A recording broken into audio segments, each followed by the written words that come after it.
Sorry about the weather. Mate, Melbourne for you. It's families who have been affected by all sorts of criminal activities, people that have had their homes broken into. Over the last 12 months or so, the crime rate here in Frankston has gone up by 21%, and that is a pretty dramatic increase in just a 12-month period. So, as much as he's doing tough on crime, that's great, but we see this. This is always in the second week. It's tough on defence, tough on crime.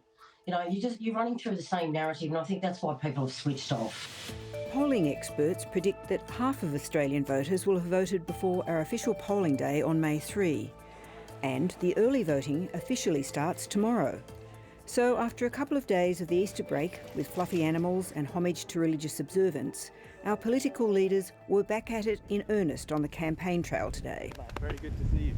For the Prime Minister, that has meant a day of multiple events in different parts of the country, starting in the New South Wales South Coast seat of Gilmore with a Medicare message. This is all part of our plan to strengthen Medicare. For Peter Dutton, all now seems to hinge on Victoria. The decline in the Coalition's primary vote continues, according to the latest polls. Coalition strategists now believe that the opposition may have no net win of seats around the rest of the country, and that all now relies on the bad odour of a state government delivering some seats south of the Murray. As Senator Lambie put it so eloquently this morning, that meant returning to the opposition leader's most comfortable policy terrain. We met with a lady not too long ago who works at an IGA, just a hard worker, and had a machete held against her throat. These are not uncommon stories, and we have to respond to it. I met a woman in Kew, so this is the Teal seat of Kooyong, that has said that she had her car stolen 3 times in the last 12 months out of her driveway. Here in Victoria, they are suffering under not just one weak Labor government, but 2 weak Labor governments. The failings of the state government when it comes to crime and community safety are well understood. People don't feel safe in their own homes, their businesses, taking public transport, or even at the shops. The Coalition today announced a new disclosure system for child sex offenders, which would allow parents or guardians to make a request to police to find out if someone in contact with their child is a registered sex offender, and allows them to remove their children. There are similar schemes operating in Western Australia and the UK. There is a national child offender system right now that my government has put in place. He never put it in place. It's in place now, that enables cooperation across the board between jurisdictions. The PM was also in Melbourne by this afternoon. It might be the biggest battleground, but better fortunes in the polls have clearly been boosting his confidence, and he has spent the day swatting off the law and order questions raised by the opposition leader, including one on the tobacco wars. We've confiscated through Australian Border Force 1.3 billion illegal cigarettes. 1.3 billion over the last 6 months. We have a $350 million program that is cracking down on it. While it is Peter Dutton and the Coalition who seem to have the ground to make up, not all issues are going the PM's way. There is a continuing war of words going on over reports that Russia wants to base long-range military aircraft in Indonesia. Defence Minister Richard Marles said last week that the Indonesian Foreign Minister had told him that reports of the prospect of Russian aircraft operating from Indonesia are simply not true. That is, it's not going to happen. Of course, that doesn't mean the Russians didn't ask. We can't control what 2 other sovereign countries discuss. But Cabinet Minister Murray Watt's loose use of language on the issue seemed to leave an opening for the opposition and left the Prime Minister taking evasive action today. The opposition is asking for a briefing on something that doesn't exist. I mean, they might as well ask for a briefing on the Loch Ness Monster. Was that a proposal issued by Russia to Indonesia? Well, the Indonesian president didn't make a statement. What has occurred here is that the alternative Prime Minister of Australia has verbaled the president of one of our most important neighbours. Meanwhile, reports that the PM overruled his minister to quash gambling reforms ahead of the election campaign raised the ire of some on the crossbench. Banning gambling advertising across the board, just like we've banned tobacco advertising, it should be the same.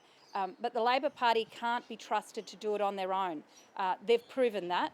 They'll need the Greens there to push them and to make them act. Families watching sport over the weekend would have seen a lot of gambling advertising. Do you commit to doing something substantial and bold in a second term to bring down the level of gambling advertising on TV, even if it annoys powerful interests? Like Channel 9. Okay, just thought I'd put you on the spot there. Can I say that my government has done more to tackle problem gambling than any government since Federation, full stop. There's more to do. I've said that, and we will do more. Politicians tend to avoid commenting on the horse race aspect of the election campaign they are fighting. But the polls and the commentary have settled so much on the shambolic nature of the coalition campaign and declining fortunes that both leaders broke the rule today. If you have a look at what happened in 2019, there weren't too many people predicting a coalition victory, and I think there were a lot of people who were just busy with work, busy in their lives. Many Australians don't even know there's an election coming up. There is an enormous soft vote. We are the underdog. There's no complacency from my camp, I assure you of that. And this election is certainly up for grabs. I remind colleagues that 2019, the bookies paid out. And guess what? That didn't occur. People will start voting tomorrow. And so I do find it rather perplexing that the coalition don't have policies out there. We can well and truly win the election from here. There's no doubt in my mind. I want to make sure that we can clean up Labor's mess and manage the economy so we can get cost of living down. One of the things that is emerging very clearly is that the other team aren't so much a team. There is chaos on their side. You know, it's they are not ready. Victorian Senator James Paterson is the Shadow Minister for Home Affairs and the Coalition's campaign spokesperson. James Paterson, welcome back to 7:30.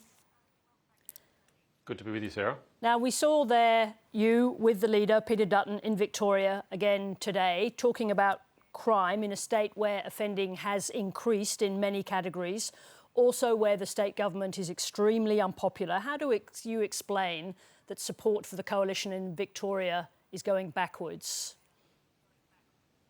Well, Sarah, the Prime Minister might not think that crime is his job, but Peter Dutton and the Coalition believe it is our responsibility and we will take very strong action on it. And we were there in Victoria today for the reasons that you say. Victorians are suffering under a bad state Labor government and a bad federal government that is soft on crime, and it's led to predictable consequences. And everyone is paying the price, not just the victims of crime who are up, but also every Australian who's paying 35% more for their insurance, in part because of increased crime in our community. So we'll continue to argue that message between now and election day, and I think it's resonating with Victorians and Australians. Isn't part of the problem your members of the Coalition struggling to get your stories straight? We saw at the weekend the spectre of your dumped working from home policy revived again by Jane Hume, who said that that policy just hadn't found its appropriate time, but it was good policy. Why can't you get your stories straight?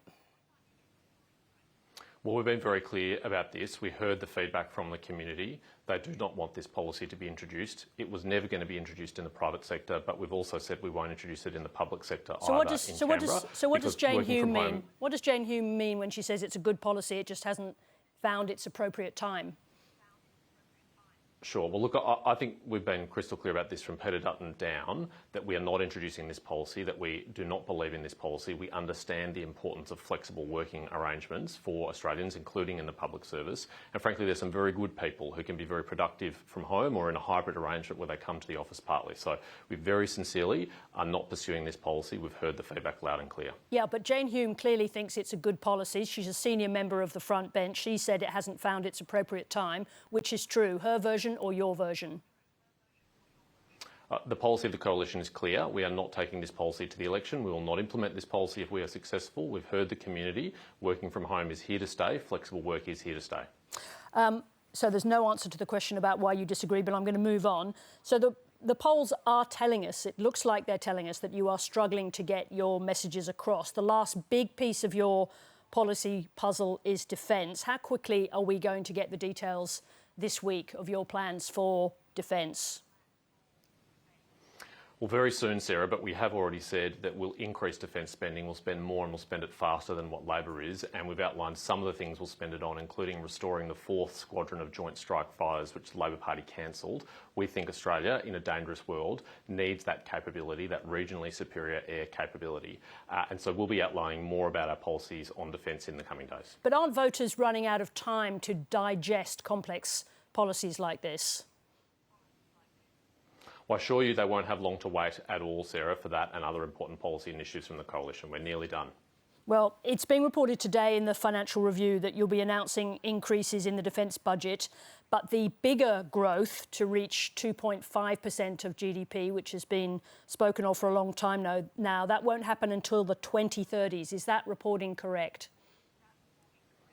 I'd love to be able to share that detail with you, Sarah, but as you know, it's not my role as campaign spokesman to get ahead of my colleagues and their formal announcements, but I assure you it's not long to wait now at all. I mean, the reason why this is important is that your defence spokesman, Andrew Hastie, has said previously, and I'm quoting him here, that the money that really counts is what's in the forward estimates, that longer-term promises are essentially meaningless. So in terms of the next 4 years, what kind of increase, lift in defence spending are we going to see in the 4 years that he says are the ones that matter?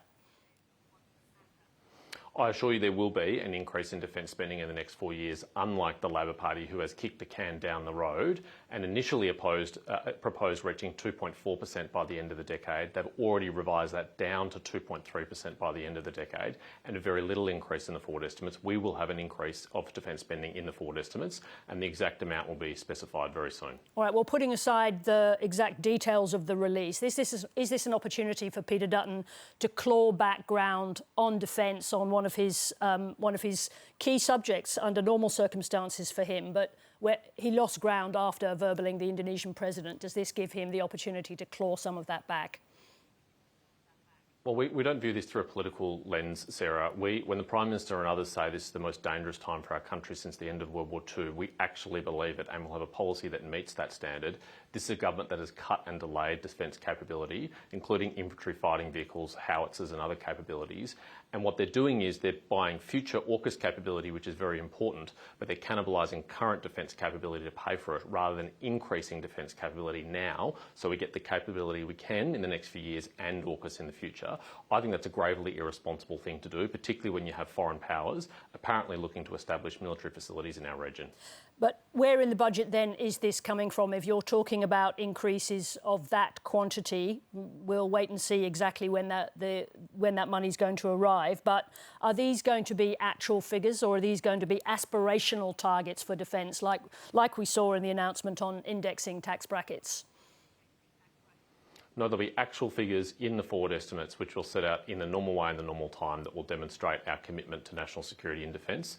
Unlike the Prime Minister, who is not across the details and often late and weak on issues like this. I mean, the confusion between his senior ministers this week about whether or not, in fact, Russia did make this request to Indonesia speaks to that lack of clarity from this government on national security. Who's going to make this announcement? Will we see Defence spokesman Andrew Hastie, or will he just be standing behind Peter Dutton when Peter Dutton makes the announcement? Well, it'll be a joint announcement between Andrew Hastie and Peter Dutton, as is usual, as was the case when Peter and Andrew travelled to Darwin together to announce our plan to take back control of the Port of Darwin, a commitment that the Prime Minister said he was going to make but still hasn't followed through with any of the details at all. In fact, seems very confused about. Now, you understand why I'm asking that question, because we haven't seen Andrew Hastie in a frontline role since he was reported to have said that women shouldn't serve in close combat roles because they, quote, disturb the fighting DNA of combat groups. Have you been keeping him away from tricky questions? Not at all. He stood with the entire press pack beside Peter Dutton in a conference in Darwin to announce our policy on that. Since and then, you'll see more from Andrew since throughout that time, the campaign. But since that time. And you will see more of him. Yep, I hear you. And you will see more of him in the coming days as well about this and other issues. Andrew Hastie is an outstanding colleague who I have an immense respect and admiration for his service to our country in uniform and his parliamentary service. Let's remember he was Assistant Defence Minister to Peter Dutton under us in government and did an outstanding job there. Do you think that women in combat roles disturb the fighting DNA of combat groups? I believe that any Australian who wants to pull on the uniform, who can meet the physical standards required of that task should be allowed to fulfil any single role in the Defence Force, including combat roles, and that's our policy. Have you discussed it with Andrew Hastie?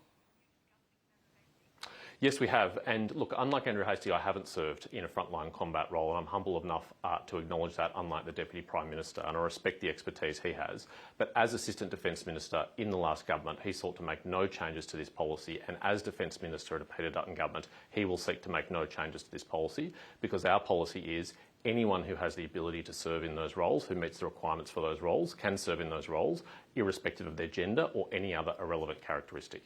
James Paterson, thank you very much indeed for joining us. Thanks, Sarah. Thank you.